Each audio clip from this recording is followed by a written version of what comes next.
Hello everyone and welcome to Career Stories, the podcast dedicated to the job markets created through a collaboration between Bocconi Career Services and Radio Bocconi. I am Francesca Nava from Bocconi Career Services. Hello everyone, my name is Eugenio Serafini and I'm very pleased to be here. I'm representing Radio Bocconi and very happy to share with you career stories. Together we'll take you on a journey dedicated to different job professions through the words of our Bocconi alumni and senior manager positions. And today we have the great pleasure of having Valerio Vecchio, head of e-commerce pure players at L'Oréal. Valerio, thank you so much for being with us today. It's great to have you here. I'm super happy to be here and thank you for having me. Thank you. Great. So to kick off and break the ice, would you like to start by explaining what it means to be head of e-commerce pure player? What's in your job title? Okay, let's go. It is about driving growth and market shares for L'Oréal Professional Products Division within the ecosystem of the online pure players, platforms specialized in e-commerce without a physical presence, someone like Amazon, but not only, of course. It is about managing the relationships both internally with all the relevant stakeholders like finance and legal operations, marketing, the brands, and externally towards the customers themselves. It's about relying on data as your compass, business data like the turnover evolution, units and market shares, but also e-commerce KPIs such as traffic and conversion rate and the promo of your the pressure of your promo, the advertising expense, and the new customers acquisition. So relationships, data, and to do that, I need to work together with my team with the specific algorithms that are insisting on the different ecosystems within the clients, and in order to achieve the goals that we set for ourselves and the organization, I work with a team of e-commerce specialists.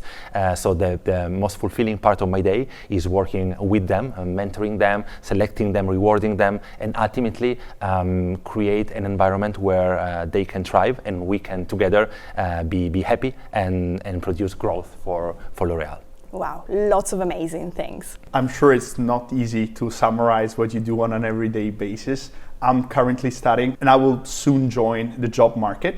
So I'm very curious to ask you, how did you end up in your current position, and especially how did you start after university seeking for a job position, and what were your first step toward that? I'd say that I'm super lucky because I've always done what I love to do, which is marketing, focus management, and it was a serendipity in a sense, because back in my university days, I mistakenly equated marketing with advertising. Maybe because I was watching a lot of Mad Men back in the day. But yeah, I tried that for myself. So I spent a summer in a communication agency, and I learned a lot, but mainly that I wanted to be on the side of the client. So coming then to my master's days, the hot topic in the corridor was consultancy, and I wanted to try. So I found a consultancy boutique here in Milan specialized in strategic marketing, because it was what I was, let's say, wanted to explore. And it's been a blast, really. But during my internship, I discovered that I was not feeling that comfortable at that stage of my career giving advice to seasoned professionals. Of course, relying on a method and the external, let's say, perspective. It's totally personal, but I was not feeling that in the game, because I wanted for myself a more solid, let's say, experience before joining that particular stage. So my second epiphany was I want to work consistently in the mid-long run on a product or a service, like every day developing that specifically in a constant evolution. And Yeah, L'Oreal came by serendipity because it was the early stages of LinkedIn. And when a recruiter, let's say, came, I tried and then entered the selection process. And I joined L'Oreal through the graduate program initiative. My very first step was in sales as a field representative in Sicily, selling shampoos for the professional products division, door to door to the hairdressers for 4 months, 5 months or so. And you can imagine how it was challenging, but extremely insightful. So I came back to the office, let's say, more solid as a marketer and more consistent in my view of producing storytelling that is really activable on the field by the sales rep. And in the headquarters, I began as a product manager for Kerastase, so in the hair care category, which is shampoos, treatments, and everything that you use to wash and treat your hair. And after a couple of years in the hair care category, I moved to coloration, which is the biggest stack in the professional beauty industry still today. And at that time, I was the group manager for the coloration acts at L'Oréal Professionnel Paris, which is the biggest brand in the industry. And I did that for a couple of years before becoming the brand business leader of the brand, which is L'Oréal Dictionary for Marketing Manager. Okay. It's been a challenge because at that time it was the mixture of marketing, managing the 4 categories for the brand, and digital, working on the digital strategy and presence of the brand 360. A first for me because it was the first time that I was managing digital alongside marketing. I did that mission. I was working on that mission for a couple of years before having the amazing chance of joining L'Oréal in the headquarters in Paris as marketing director for Europe. Being marketing director in the headquarters is a little bit like holding a telephoto lens and a wide angle. A telephoto lens because you need to worry about questions coming 5 years from now, okay. Shifts in consumers' behaviors in the industry, upcoming competition, and so on and so forth. And wide angle because I was coming from a focus on a single market only, and suddenly I was managing 17 subsidiaries, 17 countries, of course managing the marketing side of it, coordinating the marketing strategy, but to me it's been the greatest challenge and the biggest source of inspiration and learning. And after 2 amazing years in Paris, and by the way, Paris is a beautiful place to spend a little bit of time living in, I came back to Italy to discover e-commerce. I mean, of course, I've always known what e-commerce could represent for the industry, but this is my first sales-based role after years in the brands and doing marketing. And yeah, now it's been 1 year, and this is my story so far. Well, thank you so much for your insights. And we were discussing before, off cameras, I would say. You told me that you switched from a marketing job right now to more of a sales part of it. And I'm curious to understand the difference between these 2 type of jobs and how did you manage the transition from one to the other? First of all, when I was in your shoes, I was not considering switching up careers. I was not seeing the need for complementary skills and paths to create a wholesome background. But after 10 years of marketing, it was really needed to step outside of my field to discover the dark side of the moon, I'd say. And to be honest, I was expecting for it to be even more disruptive.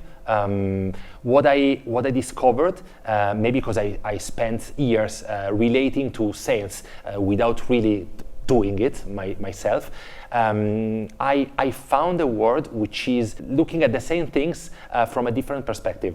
For instance,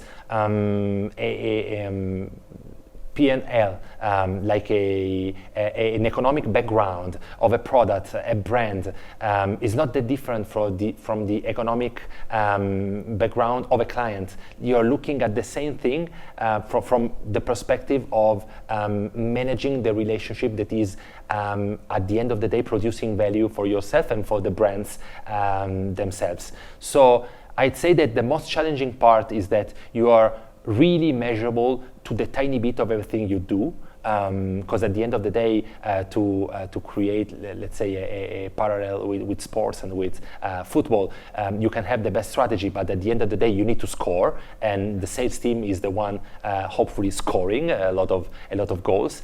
So this part is a responsibility that you feel on your shoulders, but at the end of the day, I think that the beauty of a multidisciplinary path is that stepping in different shoes, you can always relate to people doing the job that you did in a different way. Because today I don't have an extensive experience, but whenever I talk with someone in the brands doing marketing, I know what they have at heart. I know what's their angle. I respect that, and understanding that I can create, a strategy which is the intersection of the goals that I have as a salesman today, as an e-commerce leader today, together with what's needed from the strategic standpoint of a brand. So in my case, it was less traumatic than expected, and a little bit more meaningful and insightful,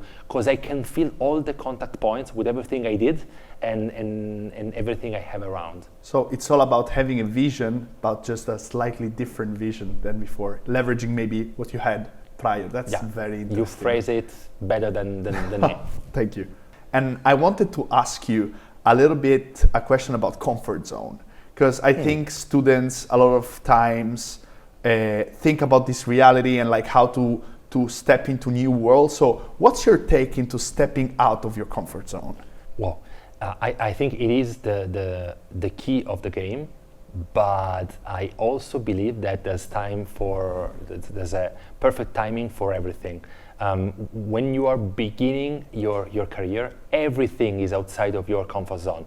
So I'd say it's important to find a little bit of ground for yourself, and it could be beginning in an industry that you know a little bit for a personal passion, working on a product that you love, or for a brand that you believe is consonant to your own values, because everything is new and it's scary in a way.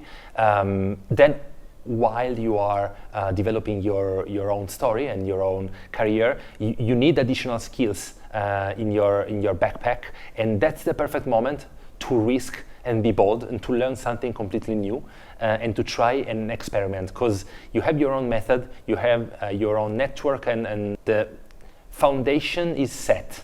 So you can build something which is a little bit more creative on this. So comfort zone is not a barrier, is a tool. It's a challenge you should embrace when you're ready. So it's something that you can wait a little bit before chasing. Well, I really like your take on the comfort zone and how you want to maybe step in something that you are familiar with, and then a little bit walking toward the unknown. And I can really relate to that. And I really also liked that you talked about fear. And as a student myself, I fear every day about exams, about relationships. So I'm curious to ask you if you had a moment in your life when you just went into a bathroom, maybe in your office, wash your face, and be like, oh my God, I'm really scared right now. First of all, I need to tell you that it doesn't get any better. So every day is somehow an exam, and no, I'm joking. I mean, it gets better a little. But it's funny because while you were asking, I was really not connected the dots with big presentations or senior management reports or stuff. I was really remembering my very first days when I was appointed for the first time group manager. It was my very first management position, and I remember my boss back in the day, who was a mentor and still is, telling me, okay, this is a new game you're entering in. It's not only about business, where if you do a mistake you can always recover. It's about people, and it's better not to screw up, because in that case it's very complicated to bounce back. And to be honest, that very first days, feeling for the first time in my career the responsibility of people trusting you and relying on you somehow, maybe because I was super young, but I remember the fear, and I remember, I don't know about washing my face, but I remember driving home saying, oh man, I need to bring my A game, because it's really needed, everything I have. So I think that wraps it up very, very well. Like I can see that sometimes working with people can be scary, and that it's very hard to manage relationships. And I think that's a skill I want to develop personally. So, Valerio, you mentioned Paris in your professional journey so far. We have many students at Bocconi going for international careers. What's the main difference between working in Italy and in France, in this case, in Paris? Milan versus Paris, Italy versus Paris. I'd say that the two cities are super different from a personal standpoint. I think that Paris is a little bit more international in terms of the chances that you have and the opportunities that you can get. To be honest, everything about my experience was about the huge shift and difference between the jobs I was doing in Italy, doing strategic marketing for a subsidiary in the Italian market, that, by the way, was the only market I knew, and moving to Paris in the headquarters, doing a job which was coordinating the international strategy of 17 countries. So the job was super different, and everyone around was super different, because in the country you have a lot of young people around, and your main job is to develop your own strategy according to the specificities of your own market, consumers, customers, and environment. While when you are in the headquarters, you need to look transversally and to cherry pick everything that's happening in the different markets, having a vision which is solid and let's say the same for everyone, but at the same time you need to tailor it to be specifically actionable in the market. So the environment from a personal standpoint was different. My colleagues were very international. I think they were from, if I remember correctly, 50 different countries. So it's a lot.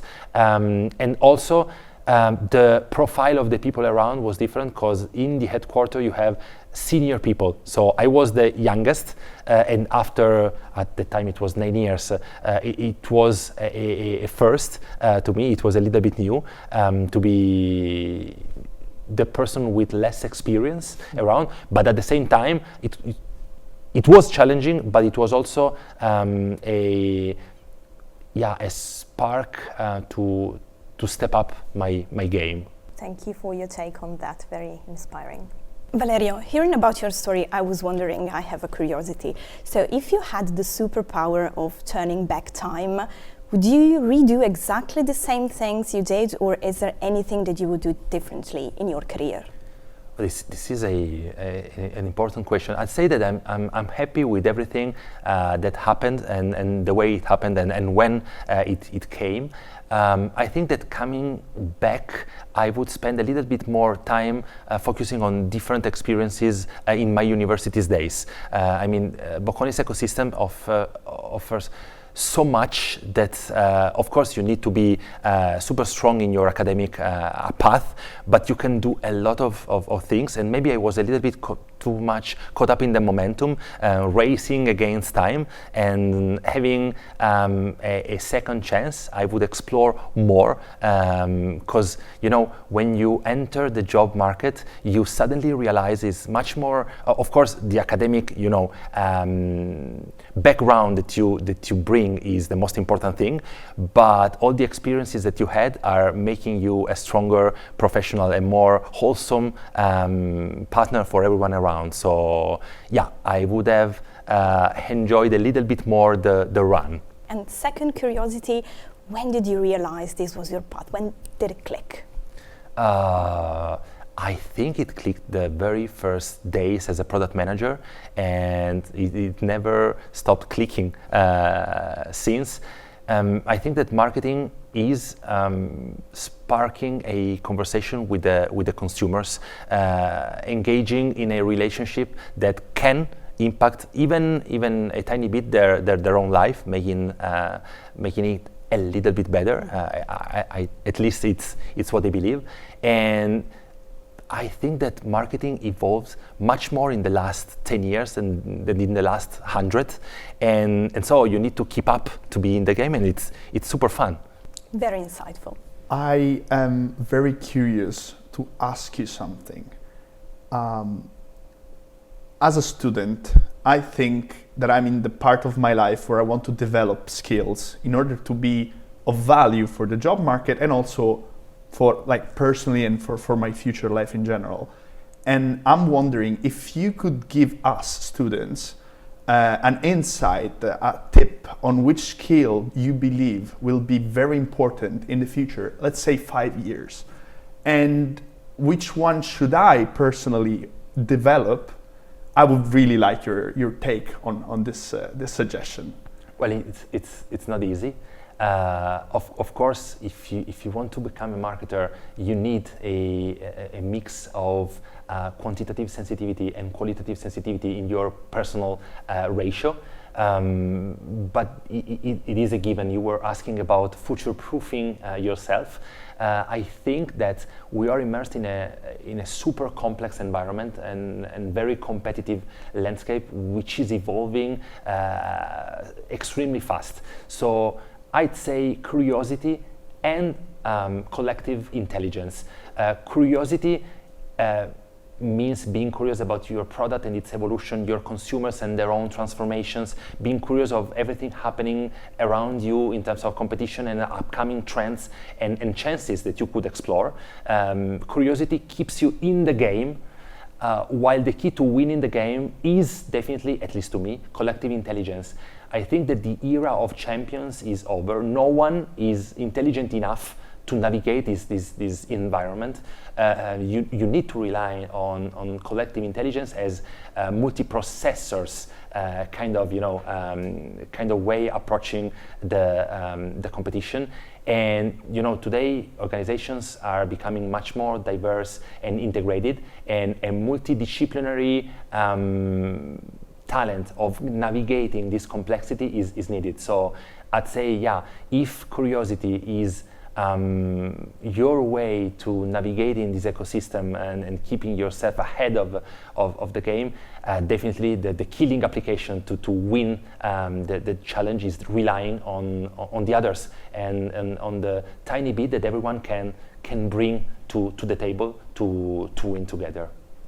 Well, I think my curiosity in this case was satisfied, but yeah, I believe too that's a great skill to develop, and I hope I can try work on my curiosity in my job life. Well, I think our time it's come. Thank you so much for sharing this insight with us. Yes, before saying goodbye, I would say, is there any parting words or final tip that you would like to share with the listeners? I have maybe a tiny piece of advice, which is especially in the very first steps of developing one's career, to try and be bold and courageous, choosing. Being bold means to me, if it's possible, to take a little bit more time selecting the perfect first step, meaning a job which is meaningful, immersed in an organization and a context that can allow you to be yourself.